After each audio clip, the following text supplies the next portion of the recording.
من الشيطان الرجيم. بسم الله الرحمن الرحيم. الله لا إله إلا هو الحي القيوم لا تأخذه سنة ولا نوم له ما في السماوات وما في الأرض من ذا الذي يشفع عنده إلا بإذنه يعلم ما بين أيديهم وما خلفهم ولا يحيطون بشيء من علمه إلا بما شاء وسع كرسيه السماوات والأرض ولا يؤوده حفظهما وهو العلي العظيم. د سورة بقره آخری سلورم حصہ مونږه د دې 254 آیات نو شروع کړي و. پدې کې بیان د انفاق فی سبیل الله چې د الله په لار کې مال خرج کړي او د اول آیات 254 د دې حصے کې ترغیب ورکو انفاق فی سبیل الله ته چې ګوره مخکې جهاد ذکر شو. جهاد بغیر د مالی قربانۍ نه کیږي. نو تاسو مال هم د الله په لار کې خرج کړئ دغه عبادت و یقیني شي او بلې فائدې هم خولې وي ځکه خرج کړئ چې د قیامت ورځ را روانه ده او هغه داسې ورځ ده چې په هغه ورځ کې بیا نه اغستل خرڅول کیږي نه پکې دوستانه یعنی ستاسو دوست بمني او نه به شفارس بیا کیږي. نو دې د وجه نه اوس نه ځان د هغې دپاره تیار کړئ. اوس الله لا اله الا هو الحي القیوم د دې 255 آیات نه بیا دوباره اعاده کوي د مسلې د توحید او دا په دریم ځل روړي په دې حصہ کې. ور هر حصہ کې اول مسله توحید بیانې او بیا غو مسله بیانې. اول حصہ ټوله په توحید باندې مشتمل و. دویم حصہ کې رسالت د سوره بقره نو رسالت بارکه هم ویلو چې الله رسول دې مسلې د پر را لګلې. نو دریم حصہ کې وی جهادو کې د الله په لار کې ولی د دې کلمې د پر جهادو کې د دې مسلې د پر چې خلق د الله معرفت او پیجنې توحید او پیجنې. اوس په دې حصہ کې بیا د توحید مسله راوړه. دا ځکه چې تاسو به مال خرج کوئ نو انفقوا لهذه الكلمه او لهذه المساله. تاسو چې کوم مال خرج کوئ هغه د دې مسلې او د دې کلمې لپاره چې الله لا اله الا هو الله نه علاوه بل حاجت روا مشکل کشا نشته. هغه حاجت روا دی هغه مشکل کشا دی هغه درور شي را مدد شویلو لایق دی. نو خرج کې د دې مسلې د پاره دلته اوس دا وایي. بیا دا کم آیات چې موږ وایو دې ته آیت الکرسی وایي او د دې ډېر ګڼ فضایل په حدیث مبارکو کې راغلي دي. حدیث کې دې ته عظیم الشان آیت ویل شوی دی. نبی علیہ السلام تپوسم کړو د حضرت ابی ابن کعب رضی اللہ عنہ چې قرآن کې اعظم آیات کم یو دی. نو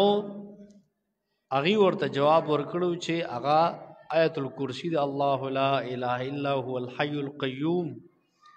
دا آیت الکرسی عظیم الشان آیات ته په قرآن کریم کې. دارنګ یو ځل حضرت عمر فاروق رضی اللہ عنہ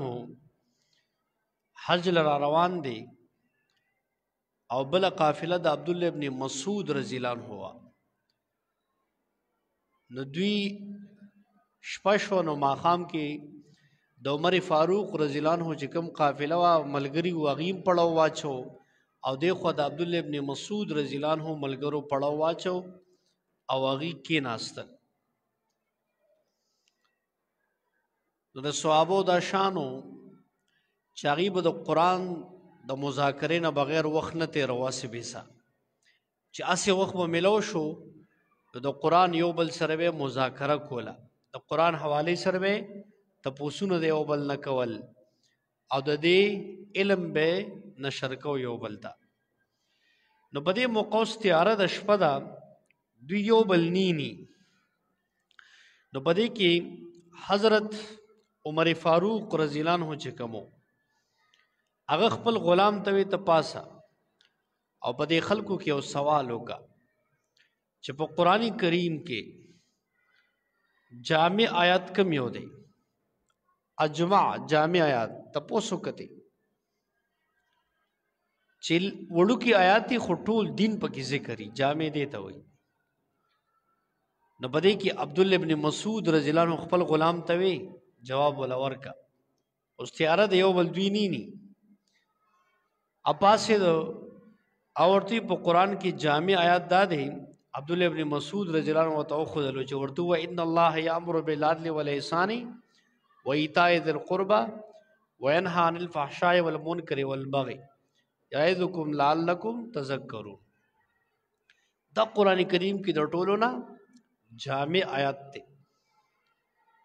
بس جواب چغور دی ټیک ته. عمر فاروق رضی الله عنه بیا غلام ته وی پاسا او په دې خلکو کې تاسو کبل چې ارجا آیات په قرآن کې کم یو دی، امید والا آیات چې خلق د الله نه پی امید کوي. نو عبد الله ابن مسعود رضی الله عنه بیا غلام ته وی پاسه جواب ولا ورکا ورته وای چې لا تقنطوا من رحمت الله. دا په قرآن کې ډیر امید والا آیات دی. مؤمنانو تعالی وی لا تقنطوا من رحمت الله، تاسو د الله د رحمت نه نو امید کېږئ ما. هغه وی دام ټیک دی. په دې کې عمر فاروق رضی الله عنه دریم تپوس کوي غلام ته وی پاسا تپوسو کا چې په قرآن کریم کې اعظم آیات کم یو دی، عظیم الشان آیات په قرآن کې کم یو دی. عبد الله ابن مسعود رضی الله عنه بیا غلام ته وی پاسه جواب ورکا ورته وایا چې په قرآن کریم کې عظیم الشان آیات هغه آیت الکرسی ده. ناغه چې کله غلام ودرې د دریم جواب ورک نو عمر فاروق رضی الله عنه یلک تاسو کې عبد الله ابن مسعود رضی الله عنه خناس نه دی، مطلب هغه نه بغیر دا بل چاله نه ورتل نو ورته او جی حضور زناسته ما تیاره و یو بل نه لیدل یا زناسته ما. نو هغه موقع باندې د دې عظیم الشان آیات تپوس شو. دا په قرآن کې اعظم آیات دی، ټولو نه عظیم الشان. بل حدیث کې راځي څوک چې د فرض موز نه بعد د آیت الکرسی وای د هر فرض موز نه بعد نو د مرګ او جنت تک سم دی. کدی وفات شو دې به ډایرک الله جنت ته نه باسي. او دا د هر فرض موز نه بعد ویل پکار دی. ښا د آیت الکرسی دا ډېر بهترین آیات ته عظیم الشان آیات ته. بل روایت کې راځي چې د شپې وې د شپې د کیږي کنه آیت الکرسی وې نو شیطانان پیریان او د غلون به دا کس محفوظي. ستا په کور بغله نه راځي، دارنګ شیطانان به تا شپه کې نه تنګي، جنات پیریان به تا نه تنګي. د بهترین آیات ته خان او د ځان سره وایي پلارم چې کله ځای او خطرې نو ځان سره آیت الکرسی وایي. یو ځل حدیث کې راځي نبی علیہ السلام د حضرت ابو هريره رضی الله عنه ډیوټي لګولې و چې د بیت المال څوکیداری کوا. بیت المال کې به خلکو مختلف سيزونه راوړل، کجوره وغیرہ یو سبل سبب پرته وي. یو ځل دغه سی بیت المال ته کجوره راغلې وي نو نبی علیہ السلام ابو هريره رضی الله عنه مقرر کړ چې تر شپې څوکیداری کوا چې سوغل را نشي او دا پټی نه کی. نو بده کې ابو هريره رضی الله عنه د شپې ناستې څوکیداری کوي. بده کې یو غل راغی او کجوره پټولې چې ابو هريره رضی الله عنه گیرک چې گیرک بس هغه غل ډېر مینت زاری وکړه چې یاره جي بس پرې مې ده او خیر دی بیا به نه کومه هغه پرې خو یو شپه چې سبا شه دویمه شپه شوه اوس بیا هغه غل راغلی دی او بیا کجوري پټی بیا ابو هريره رضی الله عنه غیر کو ورته ته بیا راغلی بیا ډېر سوال مینت زاری وکړه چې خیر دی بیا به نه کوم بس دې پره مې پرېږده هغه بیا پرېښه او چې درېیمه شپه شوه غل بیا راغلی دی او بیا گیر شو ابو هريره رضی الله عنه دې پر خو تازه نه پرېږدم دې پر خو تا به زه نبي علیہ السلام ته خیم او ورته وایي داسې وکړه زه تا ته یو عمل خیم هغه ته کوه نو بس زه به بیا نه راځم وایي ته آیت الکرسي وایه نو دا ته چې تا ووایې نو زه به بیا دې غلاله نه راځم نو پرېښو هغه وایي چې دی غل ما د څنګه خبره وکړه هغې نبي علیہ السلام ته کارګزاري بیان کړه چې یاره جي دغسې غل مې درې شپې ونیو په درېیمه شپه راته وایي چې ته دا آیات وایه آیت الکرسي زه به بیا نه راځم زه به بیا غلا نه کوم نبي علیہ السلام وخاندل ورته وایي دروغجن نه ته رښتیا ویلي دي دا شیطانو انساني شکل کې راغلی دې دروغجن خو دا خبره ته رښتینې کړې ده چې آیت الکرسي څوک وایي نو دا د غلا نه د حفاظت آیات هم دی او د شیطان نه د حفاظت آیات هم دی نو بس بیا به غلا نه راځي ښه ګوره د شپې چې کله کور کې وده کېږئ نو ټولو له دا معمول کور کې جوړ کړئ چې ټول په کور کې آیت الکرسي د شپې وایي نو غل شیطان دا به نه راځي بیخه جن پیرې وغیره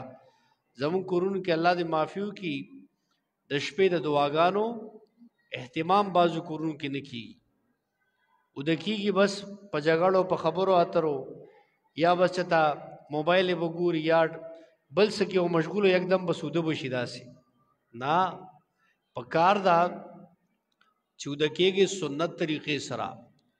د شپې د وده کېدو دعا ووایه نو بیا آیت الکرسي ووایه په ټول کور چوف کا په محله چوف کا نو شیطان جن پیرې غل دا به بیا نه راځي ښه دا کم خلک چې دا نه وي هغه ته ډېر حادثات مخې ته وي دا کم کور کې غلا وشي ته تپوس وکړې تا شپې آیت الکرسي ویلې ده چې نه ویلې همغه کور کې به غلا شوي یا څوک یې موږ یریږو د شپې پیریان دي او جنات دي نو ته آیت الکرسي وایه د شپې ته ووایه دا شیزونه به نه ښه بیا به تا ته نه محسوسېږي نو دا بهترین آیات دی ښه د شپې چې څوک وایي دا فایدې دي او کم سړي چې دا د شپې ووي نو الله طرف نه یو حافظ حفاظت کوونکي تر ساره پورې د ده لپاره مقرر کړی شي او شیطان دله نږدې هم نشي راتلی ښه دا ډېر اعظم او عظیم الشان آیات دی ابن عطیه وایي په دې آیات کې 50 کلمات دي او هر کلمه کې بیا 50 برکات دي 50 سنټنسز دي او بیا په دې کې هر سنټنس باندې 50 برکات الله رب العزت لیکلي دي ورکوي بل دا چې دا ډېر اشرف آیات دی ولی غور آیات دی په دې کې د الله نوم 19 پیرې راغلي دي په اسم ظاهر او ضمیر سره هغه 19 تاسو ګورئ د الله نومونه په دې کې زره ته خیمه نمبر 1 الله دا اسم ظاهر دی نو دویم لا اله اله دا دویم راغی نو دریم الا هو دا هو ضمیر الله تعالی چې اغه الله دی الہ نشته مگر صرف الله دی سلورم الحیو دا د الله صفت دی چې همیشه ژوند دی او القیوم دا د الله صفت نوم دی چې دا ټول نظام چلی قیمون کې د عالم دی شپږم لا تأخذوه دا تأخذوه کې د هو ضمیر چې ننیسی الله لرا سنتن پر کالی نو هو ضمیر دا الله تعالی دی اوم ولا نوم اوم له ما فی السماوات و ما فی الارض ای خاص د الله په اختیار کې دی اغا چې بر اسمانونو کې دی واغه چلاندې زمګه کې دی نور پسې منذ الذی یشفع عنده سوک ته هغه کس چې د الله دربار کې و شفاعت وکي عنده هغه الله سره د الله دربار کې نو الا باذنه هی دا نه هم مگر په اجازه د الله ودا سي کوي او لسم یعلمو الله پويږي د یعلمو فاعل دې کې مغا ضمیر الله تراجه دی او یو لسم ہے ولا یحیطون بشیء من علمه داخل کې احاطه نشو کولې پېشیز باندې د الله د علمنا نو هی ضمیر او بل الا بما شاء مگر هغه چې اوغړی الله بما شاء کی ضمیر دارنګ وسع او کرسیو دی کرسی کې د هو ضمیر الله تراجه دی د دې لسم سورلسم ولا یعوده حفظهما ندی ستړي کوي الله لرا حفاظت د دې زمکه اسمان ښا د پنځلسم او هو نو شپاړسم العلیو الله اوچته العظیم ولسم لوی شان والا دی دې ته وی ولس د الله نمونه په اسم ظاهر او ضمیر سره او صفات د الله دي نو ګورئ دا دې کې د الله نمونه ذکر دي او په دې کې استدلال په توحید باندې د الله په نمونه او په صفات باندې کوي بل په دې کې رد په شرک الالوهیت شرک التصرف شرک العلم باندې اورت کې د مشرکانو د عقیده د شفاعت قهری چاغي به زمو خدایان په زور او موږ د الله نه خلاصي نو دا زکه د توحید په باب کې پورا آیات ته او دا زکه اعظم آیات ته دغه د الله ډېر تعریفونه ذکر دي آسان الفاظو کې اوس راځي اوس الله الله چې لا اله الا هو نشتا الہ نشتا معبود نشتا حاجت روا نشتا مشکل کشا الہ نشتا درور سرا مدد شویلو لائق الہ نشتا د نظر و نیاز لائق الا هو مگر صرف اللہ دے حاجت روا غدی مشکل کشا غدی نو درور سرا مدد شویلو لائق مغدی نو د منخت لائق مغدی منخت بداغه په نوم باندې معنی ټول اختیارات د الله دي د توحید د الله دی ښا وګوره غیر نه تصرف او الوهیت نفی کو او صرف الله له ثابت کو تو الحیو دغه الله الحیو همیشه ژوندې دی دا حی صفت د الله دی همیشه ژوندې دی پاغه باندې فنا ناراضي آیا مشرکان او تاسو چې د الله نه سوا د خپل خدایانو ته چغي واخه دا بوتان دا قبر والا بزرگان دوی ګورستاسو دا خبره نوري او دی باندې فنا راغله دا زکه چې کله وسړی مړ شي نو دی دنیا د حال نه بیانې خبر ابانه فنا راغله دا او الله د ذات چې پاغه فنا ناراضي حی دی حی صفت صرف د الله پورې ده ښا دارت د مشرکانو باندې چې څوک الله نه سوا ک نبی ته چغي وای ک یو ولی ته چغي وای ک یو قبر والا ته چغي وای ک یو پیر ته چغي وای د پغیرت ده ښا چا هټول فنا کیدون کی طاقت چغي واخی ابراهیم علیه السلام چې کلام قوم ته بیان کوي د توحید او د شرک رد ولکینو داغه قوم د جوم پرستو دستور عبادت وکاو تاسو برای شمه کې سوره اعراف کې نو چې کله ولا دعوت ورکې نو راشي پریکټیکل ورته خي وې دا ستوري تاسو رب دی چې کله پنا شو وې خو پریوتون کې نه خو په دغه فنا رااله دا و سودا د شپې سار کې نور دغه غټ خو دیو نو چې کله نور ورته خو وې د تاسو خو دی وګوره دې نور ته چې دا دومره غټ دی دا چې کله ما خام شو پریوت ورته دا څنګه خو دی دا خو پریوت ما خام کی زه خو فنا کیدون کې خدایان نه خو زما رب خو هغه ذات دی چې حیو هغه باندې خو فنا نه راځي نو دا صفت د الله پورې خاص دی ښا دارنګ القیوم د الله قائمون کې د عالم دی نظام چلون کې د عالم دی الله رب العزت القیوم دی ښا قائمون کې د ټول عالم دی او هغه زنده‌باد دی ښا د وجنه زنده‌باد چغه د انسانانو لپاره صحیح نه ده خلکو یې فلان کې زنده‌باد او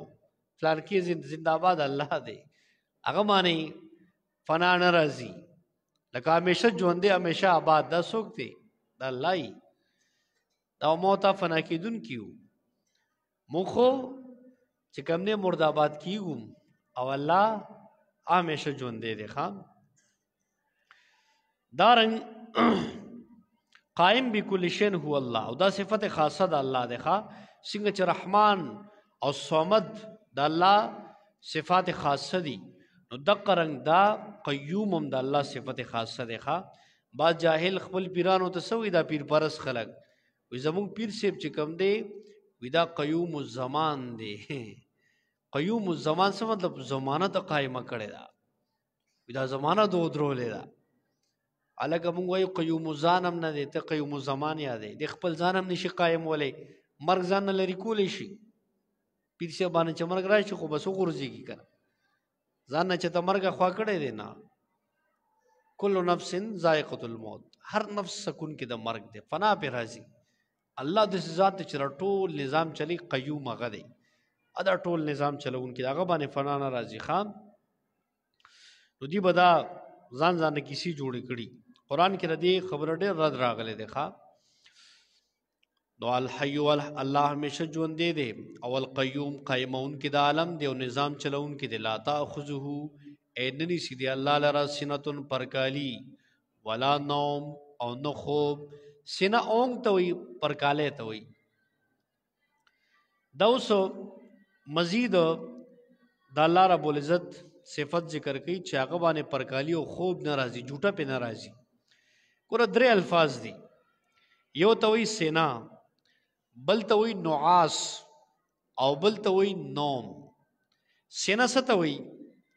سینا دی ته وي چې وسړی سترګې بندي کی سترګې پټې دي خو دماغ ویختی تاسو په کتلی سړی باز اوقات ستړي شي نو سترګې داسې لګي پټې کی د جوټي په حالت کې شي خو دماغ بیا هم کار کوي چې سر روان دي کم ځای ناستم دا ورته پته لګي دې د سینه وي ښا لکه یو سړی خبرې کی بل سره هغه سترګې پټې کړي دي ځان د مکه یو خبره هغه ته غوږ دی دا سینه ده په الله سینه نه راځي نعاس ته وي یو سړی سترګې کولو دي خو سره ګنګسته تا د بظاهر اخکاری چې لکه دا سړی خو راته ګوري متوجه دی خو دې غریب ګنګسته د دماغ بل ځای دی او د حالت کې دی نو دې ته نعاس وي په الله دام ناراضي ښا او دریم دې نوم چې سترګې دې پټې شي او دماغ دې مود شي چې مکمل ود شي دې ته نوم وي نو الله باندې دا حالتونه ناراضي ښا نه پسې ناراضي نه نعاس نه نوم نو لا تاخذه ننی سي دې الله لرام سنتون پرکالی ولا نوم او نو خوب الله باندې دا شزونه نه راځي الله را دي نه سدي مبراه دی دا خوب جوټه دا په مخلوق باندې راځي او په الله باندې دا نه راځي ښا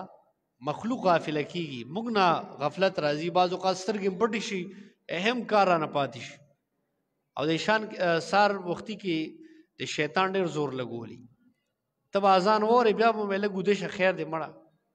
دا بلستان دا کمبل ډېر ګرمه ده نو چې ته کله سترګې د لپټي کې شیطان کنه نو چر پاسې جمع ده نشوي دا وسه اهم کار په وخت کې شیطان پتا خوب راولي قران درس کې بناستي ودوي دا شیطانی ور میدان جهاد کې چې کله وی پچا خوب راشي پرکالی دا د الله طرف نعمت یې غل آرام ور کوي خو د دین په کار کې د قران د درس په ټیم کې چې چاله خوب ورشي دا شیطانی تر دماغ دلته نه دي ځکه ولا خوب ورسي کو دی ایکټیو دماغ کار کو دی قرآن دی درس ته خیال کو نو مخلوق باندې دا شیزونه راضی پالا دا ناراضی خان اعوذ بالله تاسو ته تلیدلی چې نظام چې خراب شوی دی نور چې نه راختلی سپوږمۍ نه راختلی یا مطلب څه ګډوډ په دې نظام کې راغلی نه دا ولې الله باندې دا شیزونه راضی نه خوب نه پرکالی نه جوټا ادا سي ذات ته خلا تاخذه ننی سي الله رسنت پرکالی ولا نوم او نه خوب او له خاص الله په اختیار کې ما غصرف السماوات چې بر اسمانون کې دی او ما فی الارض او هغه چلان دي زمګه کې دي هر څه کو بر دي کلان دي کو بر مخلوق ته کلان دی دا ټول د الله په اختیار کې دي د الله تصرف لاندې دي او منزل الذی سوق تاکس یشفاو چې شفارس وکړي انده د الله په دربار کې الا باذنه مگر په اجازه د الله به کوي دا رد دي د مشرکانو په عقیده باندې مشرکانو بدا خبره کوله ما نعبدهم الا ليقربون الى الله زلفا. موږ د خپل خدایانو عبادت نه کوو مګر د دې لپاره کوو چې دوی موږ الله ته نږدې کی په درجو کې. مطلب موږ دوی ته وایو دوی الله ته وایي او موږ ځکه د دې عبادت کوو چې موږ ډېر ګناهګاران یو برای راست الله ته مخامخ کېدی نشو. نو دا زموږ خدایان که موږ چې ته خدای ګیرم کړي نو دوی هم ته خلاصوي. نعوذ بالله زموږ خدایان څه دي؟ هغه شفارسیان دي د زور او کولی شي موږ خلاصولی شي. دا د مشرکانو غلط عقیده وه. قرآن کریم کې بار بار راځي الله رب العزت وایي فإني قریب، زه نږدې یم او نحن اقرب الیه من حبل الورید، زه تاسو ته د سا د رګ نم قریب یم. ما نه وغواړئ که نه اجیب دعوت الداع اذا دعانی، کله چې دعا کوونکي ما نه برای راست دعا وغواړي زه اورم زه قبلوم. الله واسطې نه دی یادې کړی چې ته ځو فلانکي بابا له ځو فلانکي زیارت له ځو ما نه غواړه، نه برای راست الله نه وغواړه. اصل دا ده خبره. نو مشرکانو په دې منځ کې واسطې جوړې کړې وې او دا به وی چې زموږ خدایان موږ په زور د الله نه خلاصي هغې به اختیارمن ګڼل. د الله غ صفت اختیار والا وګوره له ما فی السماوات و ما فی الارض، دا به خپل خدایانو له ورکول چې دوی زورور دي. نو نعوذ بالله د الله نه زیات د هغې پرستش به یې کوو. دا اوس هم زموږ خلکو کې ناپوهي ده. بعضې خلک دی اولیاو له دی پیرانو له دومره غټه درجې ورکړي چې د خدایتوب صفت یې دوی له ورکړي. اوس اولاد برکات دا اختیارات چې څونه د نظام کې تصرف کېږي دا د الله اختیار دی، الله یې ورکوي. دی وایي نه که نه فلانکي بابا زوی ورکوي او فلانکي بابا اولاد ورکوي، فلانکي بابا چې کوم دی هغه بیماری ښه کوي او د هغه کاڼي په ځان باندې څوک وایي راکاږه او څوک وایي هلته لاړ شه بس دا ټولې مسلې به دې حل شي. هره مسله حل کوونکی الله دی. ښه دا ته په دې مانځه کې روزانه وی ایاک نعبد و ایاک نستعین، اے الله موږ به خاص ستا عبادت کوو د بل به نه کوو. اے الله موږ به خاص ستا نه مدد غواړو د بل نه نه. نو ته خو چې لاړ شي زیارت له او ته چې لاړ شي چې ته ولي به قبر باندې نو دا ته د غیر نه وغوسته که نه نو د خپل مانځه په مقصد باندې هم نه پوهېږي. دا داسې خلک دي. نو مشرکانو عقیده رد کوي. الله وایي ته خو چې ما په زور د الله نه خلاصي، زما په دربار کې څوک زما د اجازت نه بغیر حرکت هم نشي کولی. وګوره من ذا الذي څوک دی هغه کس یشفعو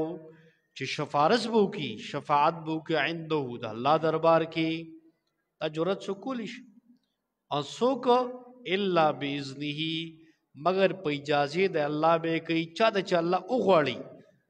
اول نبی علیہ السلام به د امت شفارس کوي. حدیث کې راځي انا اول من یشفع، زه اول هغه کس یم چې زه به شفارت شروع کوم. دارنګ د امت عالمان قاریان موحدین دوی به کوي. بیا د شفاعت دپاره علماو شرایط ذکر کړي دي. یو دا چې شفاعت اذنی د قهري نشته او اذنی کې دا شرایط دي چې یو به دا قیامت کې وي دلته نشته. دویم اول به نبی علیہ السلام کوي. دریم موحد به کوي چا چې توحید عقیده ای. څلورم چاله چې شفاعت کیږي نو هغه هم عقیده توحیدی. دا نه چې مشرک ټول عمر شرک کړي او دی وایي زما فلان کې خلاصي کړه مالا و فلان کې شفارس کوي. نه مشرک له شفاعت نشته چې د شرک عقیدې سره تللی دی. دا به موحد خو چې ګناه کې گیر شوي نو شفاعت قهري خو د سره نشته چې ته نعوذ بالله زما پیر صاحب فلان کې صاحب ما په زور د الله نه خلاصي. الله دربار کې څوک د زور شفارس نشي کولی. خجی یعلم الله پویږي ما په اسبانه باندې دي چې د خلکو مخ کې دي و ما خلفهم واغه چروس سور دوی نه دي. بل دا د الله د علم بیان اوس کوي. سچ د خلکو مخ کې دي مطلب الدنیا. امام مجاهد دغه قول تسهیل ولا نقل کوي. او دارن سچ د دوی نه رستو دي و ما خلفهم فی الاخره، آخرت کې هر څه باندې الله عالم دی چې مخ کې سدي ورستو سدي ټول حالاتو باندې عالم دی. دا علم هغه دا سره چې هغه د هر څه نه هر وخت کې په هر زمانه کې خبر دی. زموږ علم خو محدود دی. موږ دا پته نشته چې دیوال اخو د لار کې سره روان دي او موږ په دې نه پوهیږو. او الله تعالی هر چا د ځله حال معلوم دی چې دې ټیم کې ته په ځل کې اوس سوچ لري په دې ټیم کې فلان کې کم ځای به یو سبق کوي لس کاله بعد به ته سکے ستا مخکې څه حالات تیر شوي دي هغه هم الله ته پته ده، وروستو چې کوم را روان دي هغه هم الله ته پته ده او موږ ته پته نه لګي. دا د الله علم ښیي ښه. ولا یحیطون دا خلک احاطه نشي کولی بشین پیسې او څیز باندې من علمه د الله د علم نه. خلک د الله علم راګیرولی نشي. مخلوق مو وی کنه محدود علم محدود سوچ، د الله رب العزت علم ډیر وسیع دی ښا. هغه احاطه موږ نشو کولی ښا، اس کله احاطه موږ نشو کولی الا بما شاء مگر هغه چې الله وغواړي نو وحی وکي پیغمبرانو ته. دنه مراد هغه وحی ده. بعضی خاص بندگان چې الله رب العزت ول نبوت ورکي نو هغه ته بیا وحی کوي، خو وحی غیب نه دی ولې واسطه رااله. وحی واسطه ده د جبرئیل په ذریعہ برا لګل وحی کنه. نو پیغمبر هم عالم الغیب نی، هغه ته پته نه لګي چې سبا کیږي سبا رواني، خو چې کله وتا جبرئیل وحی وروړي د الله نو بیا وته پته لګي. دا واسطه شو، دا علم غیب نشو، دا اخبار د غیب دي ښا، دا علم غیب نه دی. دا دلته الا چې کوم د استثناء منقطع ده یې، لیکن هغه چې الله وغواړي دا جدا دا غینه خبر ده. لیکن الله چې وغواړي نو وحی کوي پیغمبرانو ته، هغه غیب نی بیا ښا. او دا الله دې معافیو کی. دا سي خلق نن سبا دي وي زمون پیر سي په ماکان ما یکونو باندې پويږي، ماکان ما یکونو باندې پويږي، ماکان ماضی کې چې شوي دي او ما یکونو څه چې په فیوچر کې کیږي زمون پیر سي پاغه پوي دي کړه. نعوذ بالله. الک الله دا د الله صفت ده. وګوره دا پیرانو ځان له ثابتې، څوک ځان ته قیوم الزمان او یو څوک ځان ته وګوره علم غیب داوی کوي. نعوذ بالله. دا غټ مشرکانی ښا، او دا خلق به رواني ورپسې ودا زمون پیر صاحب دی. الکه پیر صاحب دی عقیده خو اول ټیک اول خو بده جهنم ته زیو تاسو مور پسې ځای. پیر هغه چې په قران او سنت باندې پوي وي، دا نه چې قران او سنت نه خبر دی وته پیر صاحب دی. او پیر صاحب د جنت ټیکټونه بازو کا تقسیمي ولکه راځي چې جنت ته وځو وي اوس نه ټیکټونه والے او چې وته لکه دا پیر صاحب د مونږ نه کوي وینا کنه دی خودل تاسو سره مونږونه نه کوي، دی خو مدینه کې مونږونه کوي. دا یو کس نو یاغه دغه ستلو چې پیر صاحب له چا بوتلو د مونږ وخت شو، اوس پیر صاحب لاندې چتا بیسمنټ سمسه غونډه وای ته کوشو موږ چې لکه پیر صاحب شو مانځه کې نخ کاری موږ ته چې مدینه ته تللی دی کنه هغه مدینه کې مونږ کوي، مطلب التم رسی او بیا دلتم را رسی سم 10 بدس بابا دی. نو داسې عجیبه خلک یو موږ ته قتل چې بیسمنټ ته کوشو اسمه سي غار ته د قصالته یو 100 منټه تیر کړو بیا راغی. داسې عجیبه دوکي او د خلک ملاندې دي چاله کدا پیر خو غلط پیر دی او ته سرناست او ته دا پلان کې رسیدلې چرته رسیدلې جهنم ته او کنه جنت خدای خو جهنم هم شته کنه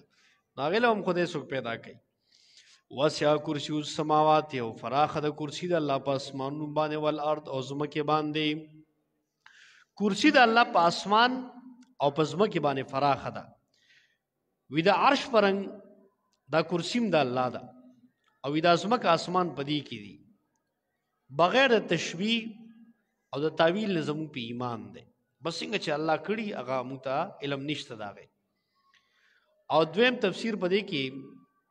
د عبد الله ابن عباس رضی الله عنهما دا غوي په کرسی نه مراد علم د الله ده. نو بیا معنا دا ده